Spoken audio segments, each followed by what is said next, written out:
सोलन के शक्ति नगर में देर रात एक चोर घुस गया, लेकिन जागरूकता की वजह से चोर अपने मंसूबों में कामयाब नहीं हो पाया और उसे खाली हाथ वहां से भागना पड़ा।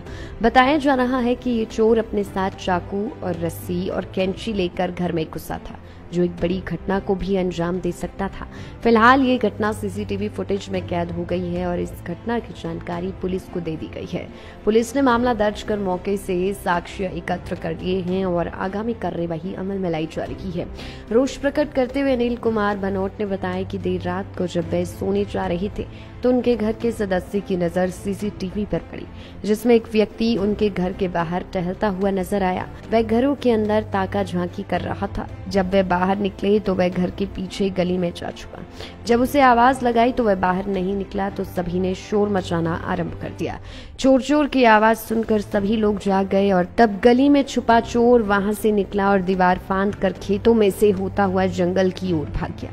उन्होंने पुलिस प्रशासन से आग्रह किया है कि जो भी व्यक्ति रात को निकलते हैं उनकी पुलिस को जांच करनी चाहिए और उनका आधार कार्ड देखना चाहिए। ऐसी है कि रात कोई 9:58 के करीब एक आदमी यहाँ से आया मेरे घर की तरफ से और यहाँ पे आया सीधा। फिर मेरी छोटी सिस्टर का मकान साथ है, वहाँ पे आके रुका, खिड़की से अंदर देखता रहा। अच्छा, जब फिर क्या उसने यहाँ पे कुछ देर रुका रहा, फिर उसने अपनी बीड़ी, लाइटर, कैंची और एक तस्मा काफी लंबी रस्सी टाइप थी, जैसे पजामों में आजकल नारे चले हुए हैं, उस किस्म का एक उसके पास लंबा टैग जैसा कह सकते हैं वो था उसके पास। उसके बाद ये यहाँ से मेरे घर की गली में चला गया। जब गली में इसको आवाज़ें लगाई गई भी जो गली में है वो बाहर आ जाए, वो नहीं आया। तो फिर जब चोर चोर का शोर मचाया तो वो भागा यहाँ से। फिर यहाँ से भागने के बाद इसने खेत में छलांग लगाई और अंधेरे का फायदा उठा के ये यहाँ से भाग गया नीचे को। हाँ, उसने लाल रंग की कैप जो डाली हुई थी, जो मॉन्की कैप कह सकते हैं हम, वो पहले टोपी डाल के नहीं आया था, बाद में उसने कैप डाली है यहाँ पे ताकि कहीं कैमरों में अगर आए तो उसकी आइडेंटिफिकेशन ना हो। है, इसके साथ उसने यहाँ से जब छलांग मारी है तो हो सकता है उसके लगी भी हो, लंगड़ा के भी चल रहा हो।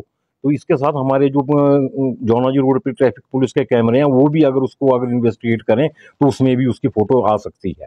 उसके अब वो निशाना किस मकान को बनाता है ये हम कह नहीं सकते थे, कब से वो रेकी कर रहा है। निशाना उसने किसी ना किसी को जरूर बना था, क्योंकि यहाँ पे ओल्ड एज पर्सन काफी रहते हैं। कुछ एक ऐसे मकान हैं जो चले गए हैं, यहाँ से बॉम्बे में भी रह रहे हैं, मकानों में ताले लगे हुए हैं।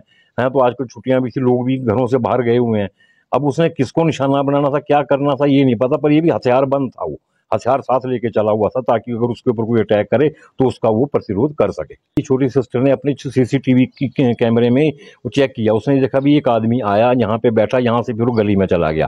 फिर उनका कोई आदमी उनका सामान देने आया था, तो फिर उन्होंने आवाज लगाई भी जो गली में है वो बाहर आ जाए।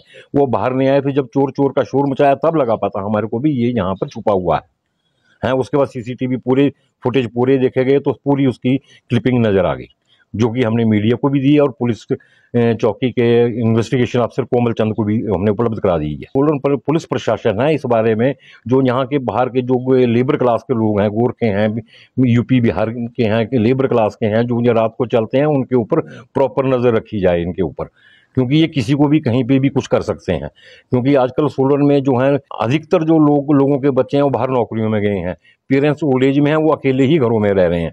अब कभी भी किसी को भी कहीं निशाना बना सकते हो सकता है ये पहले भी किसी को निशाना बना के आया हो, आज तक बचा रहा हो। इसलिए है कि मैं पुलिस प्रशासन से ये आग्रह करूंगा कि इसकी इन्वेस्टिगेशन प्रॉपर की जाए और रात को जो है सोलन में गश्त बढ़ाई जाए, जो कि खाली इलाके हैं, शहर को छोड़ के जो साइड के इलाके हैं, जैसे सन्नी साइड है, हमारा शक्ति नगर है, चंबा घाट साइड है, बसाल साइड है, यहाँ पे तो तकरीबन ये वारदात देने के लिए तैयार रहते हैं, क्योंकि इन एरियाज में सीसीटीवी कैमरास बहुत कम लोगों ने लगाए हुए हैं। अगर कोई संदिग्ध पाया जाता है तो उस पर उचित कार्यवाही करनी चाहिए।